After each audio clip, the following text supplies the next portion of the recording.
आज हम आपको 8 साल के एक ऐसे बच्चे से मिलवाएंगे जिसके बाद आपको ये भरोसा हो जाएगा कि हमारे देश का भविष्य उज्जवल है। इस नन्हे मुन्ने की बातों को सुनकर आपको यकीन हो जाएगा कि प्रतिभा उम्र की मोहताज नहीं होती। जिस वंडर किड की हम बात कर रहे हैं उसका नाम है कुमार राज चौरसिया और वो इस समय हमारे साथ पटना से लाइव मौजूद है। हम राज से आपकी बात करवाएंगे, लेकिन उससे पहले सुनिए मुख्यमंत्री की मौजूदगी में राज ने कैसा दमदार भाषण दिया। एक बच्चा बड़े बड़ों पर भारी। आखिर क्या कारण है कि कोई भी डॉक्टर, इंजीनियर, वकील, यहाँ तक कि उस स्कूल के शिक्षक भी अपने बच्चे को सरकारी स्कूल में पढ़ाना नहीं चाहते हैं। एक बच्चे ने खोली शिक्षा व्यवस्था की पोल। देश का प्रधानमंत्री बन गया तो सबसे पहले मैं पूरे देश के प्राइवेट स्कूलों को बंद करवा दूंगा। पटना का वंडर किड। पूरे भारत में 2 तरह का शिक्षा का व्यवस्था है। अमीरों के लिए अलग, जिनके बच्चे नामी प्राइवेट स्कूलों में पढ़ने जाते हैं, और गरीबों के लिए अलग, जिनके बच्चे सरकारी स्कूलों में पढ़ने जाते हैं। पटना के श्री कृष्ण मेमोरियल हॉल में 10 साल का बच्चा देश की शिक्षा व्यवस्था की पोल खोलता रहा और सीएम नीतीश कुमार मुस्कुराते हुए सुनते रहे। नीतीश कुमार जिस चौरसिया सम्मेलन में पहुंचे, वहां सबसे ज्यादा तालियां इस छोटे बच्चे कुमार राज चौरसिया के लिए बजी। बिहार के नालंदा के राज ने मुख्यमंत्री के सामने ही सरकारी स्कूलों की शिक्षा व्यवस्था की पोल खोल दी। पूरे भारत में 2 तरह का शिक्षा का व्यवस्था है। अमीरों के लिए अलग, जिनके बच्चे नामी प्राइवेट स्कूलों में पढ़ने जाते हैं, और गरीबों के लिए अलग, जिनके बच्चे सरकारी स्कूलों में पढ़ने जाते हैं। इससे साफ मालूम चलता है प्राइवेट स्कूलों की अपेक्षा सरकारी स्कूलों में शिक्षा तथा सुविधाओं का घोर अभाव है।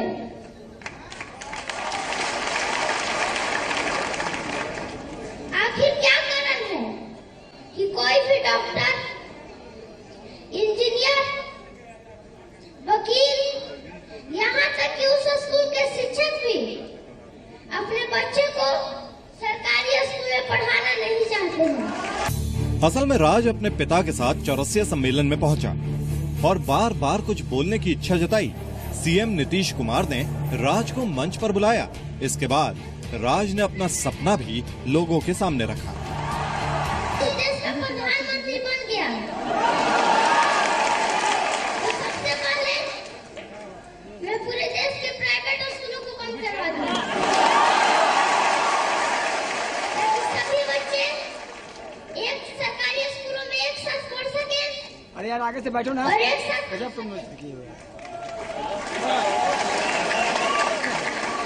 चाहे वो डॉक्टर का बच्चा हो या किसान का, चाहे वो इंजीनियर का बच्चा हो या मजदूर का, तभी जाकर इस देश में समान शिक्षा लागू होगा। मेरे जैसे व्यक्ति से व्यक्तिगत रूप से भी जो बनेगा, और क्या उसके मन में तमन्ना है, एक बार वो कह दिया कि अगर हम प्रधानमंत्री बनेंगे तो ये कोई बन सकता है, चाय वाला बन सकता है तो पान वाला क्यों नहीं बन सकता।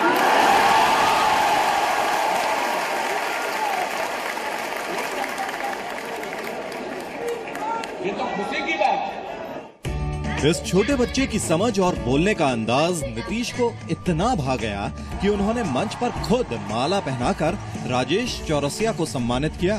भूपेंद्र श्रीवास्तव, जी मीडिया, पटना। तो 8 साल का ये अनोखा राज इस वक्त पटना से हमारे साथ जुड़ चुका है। उसका हम स्वागत करते हैं। कुमार राज चौरसिया, ये वंडर किड, और इसके साथ ही शैलेंद्र कुमार जी जो कि राज के पिता हैं, उनका भी हम जी न्यूज पर बहुत बहुत स्वागत करते हैं। राज, सबसे पहले तो मैं आपसे यही पूछना चाहूंगी, मंच पर आप पहुंचे और आपने इतनी सब बातें कही, आपको पता था उस वक्त मंच पर मुख्यमंत्री मौजूद है? मुझे तो पता था कि अभी इस मंच पे मुख्यमंत्री हैं, लेकिन फिर भी मैं साहस के साथ ये भाषण बोला। राज, आपको डर नहीं लगा? बिल्कुल भी आपको नहीं लगा कि मुख्यमंत्री बैठे हैं, इतने सारे लोग हैं और आप इतनी बड़ी बड़ी बातें कर रहे हैं? आप महज 8 साल के हैं, आपको बिल्कुल भी नर्वसनेस नहीं हुई? नहीं, मुझे डर नहीं लगा। आपको लगता है कि आपने अपनी बात बेबाकी से रखी? जो आप कहना चाहते थे मुख्यमंत्री ने उन्हें सुना भी? हाँ, जो बात मैं कहना चाहता था वो बात मुख्यमंत्री जी ने सुनी। अच्छा राज, ये बताएं पहले कि आपने जो कुछ भी कहा मंच पर उस वक्त जब आप मौजूद थे, आपको ऐसा क्यों लगता है कि इस तरह का भेदभाव वाकई में है सरकारी और प्राइवेट स्कूलों के बीच में, या शिक्षा व्यवस्था को लेकर जो आपने यहाँ पर बात कही, क्या आपने उसकी पहले से प्रैक्टिस की थी, या फिर आपको ऐसा लगता है सच में होता है और इसीलिए आपने ये सब बातें रखी? हाँ, मुझे लगता है कि ये सब भेदभाव सच में होता है। क्या आपने अपनी स्पीच की प्रैक्टिस की थी राज पहले, जब आप मंच पर पहुंचे उससे पहले? मैंने एक दिन पहले ये भाषण लिखा था और एक दिन पहले मैंने ये भाषण को रिपीट किया था और कल मैं मुख्यमंत्री जी के सामने ये भाषण को बोला हूँ। अच्छा राज, आपने जो भाषण लिखा था, आपने ये भाषण खुद लिखा, ये बातें आपने खुद लिखी, या फिर आपके पिताजी ने या फिर किसी और ने आपकी मदद की इस भाषण को लिखने में? ये भाषण मैं और मेरी बड़ी बहन मिलकर लिखी है और इसमें मेरे पिताजी ने सुधार किया है। राज, आप तो 8 साल के हैं, आपकी बहन कितनी बड़ी है आपसे, और आप दोनों सरकारी स्कूल में पढ़ते हैं? मेरी बहन सरकारी स्कूल में पढ़ती है। सरकारी स्कूल मेरे डेरा से बहुत दूर है, इसलिए मैं अपने मोहल्ले के स्कूल में पढ़ता हूँ। अच्छा राज, ये भी बताएं, आपको प्राइवेट स्कूल से क्या परेशानी है? आपको ऐसा क्यों लगता है कि प्राइवेट स्कूल में ज्यादा सुविधाएं दी जाती हैं, या फिर कोई और परेशानी आपको लगता है प्राइवेट स्कूल में ऐसा क्यों होता है? प्राइवेट स्कूल में बच्चे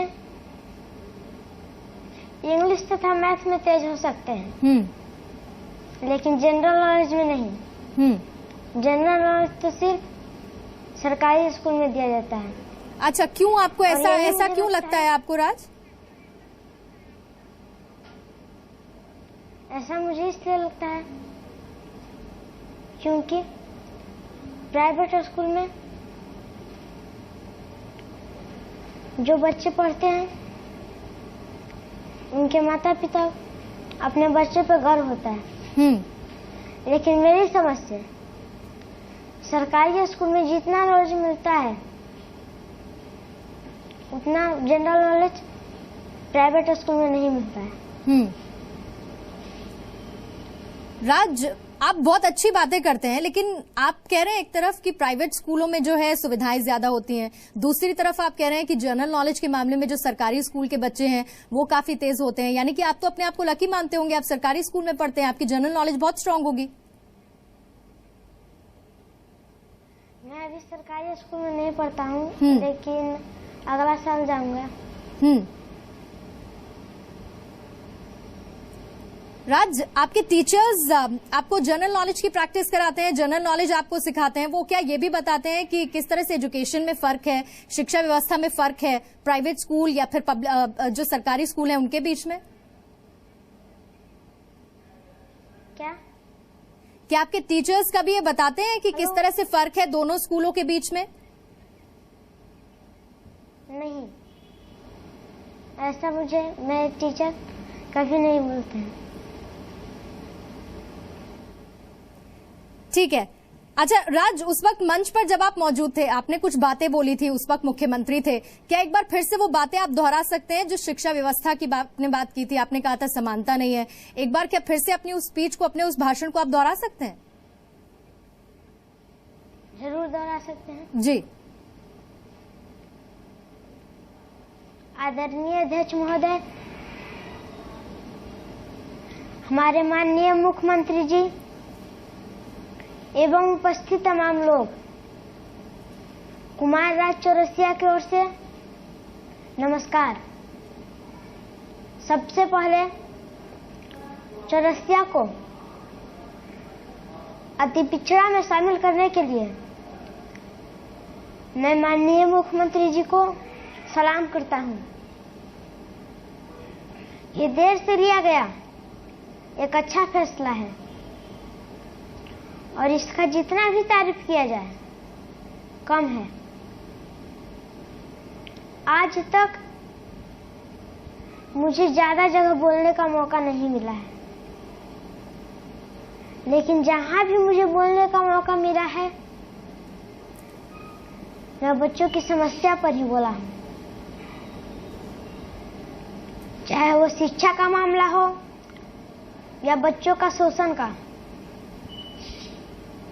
चाहे वो बाल मजदूरी का मामला हो या लड़कियों के साथ भेदभाव का। और आज भी मैं बच्चों की समस्या पर ही बोलूंगा। अब मैं चौरसिया समाज से एक सवाल करता हूं, क्या आप लोगों को लगता है कि चौरसिया को सिर्फ अति पिछड़ा में शामिल कर देने से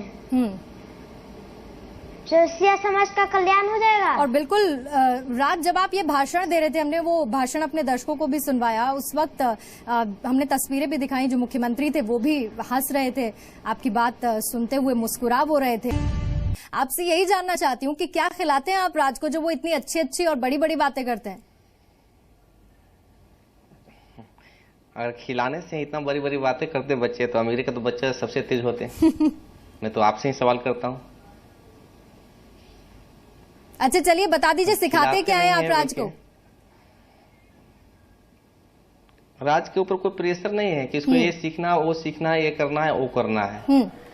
और मैं अपने बच्चों को यही बोलता हूँ और लोगों से भी ये बोलता हूँ कि प्राइवेट स्कूलों के बच्चों के माता पिता गर्व से कहते हैं मेरे बच्चा डीएवी में पढ़ता है, मेरे बच्चा ये स्कूल में पढ़ता है, लेकिन उनके बच्चे तेज हो सकते हैं, इंग्लिश में तेज हो सकते हैं, एमबीए कर सकते हैं, ये कर सकते हैं, वो कर सकते हैं, इंजीनियरिंग कर सकते हैं, डॉक्टर बन सकते हैं, सब कुछ कर सकते हैं। ठीक। लेकिन उस समाज से जुड़ा हुआ नहीं रहेगा। समाज में क्या हो रहा है, राजनीति में क्या हो रहा है, जो जनरल नॉलेज की बात ही होगी, वो प्राइवेट स्कूल के बच्चा सरकारी, और यही जनरल नॉलेज की बात जो है शैलेंद्र कुमार जी राज भी कर रहे थे। राज चूंकि कह रहे हैं वो जनरल नॉलेज भी बहुत अच्छे हैं। राज, मैं आपसे जानना चाहती हूँ, बड़े होकर आप बनना क्या चाहते हैं? अभी तो महज आप 8 साल के हैं, बड़े होकर क्या बनना चाहते हैं? मैं बड़ा होकर डॉक्टर बनूं, इंजीनियर बनूं या किसान बनूं। मैं हमेशा एक सामाजिक कार्यकर्ता ही बना रहूंगा और मैं बच्चों के लिए काम करूंगा। ठीक है, जी न्यूज की तरफ से आपको ढेर सारी शुभकामनाएं राज, और एक बार फिर से आप बहुत अच्छी बातें करते हैं, प्रेरणादायक बात करते हैं। शैलेंद्र कुमार जी, आपका भी बहुत बहुत शुक्रिया।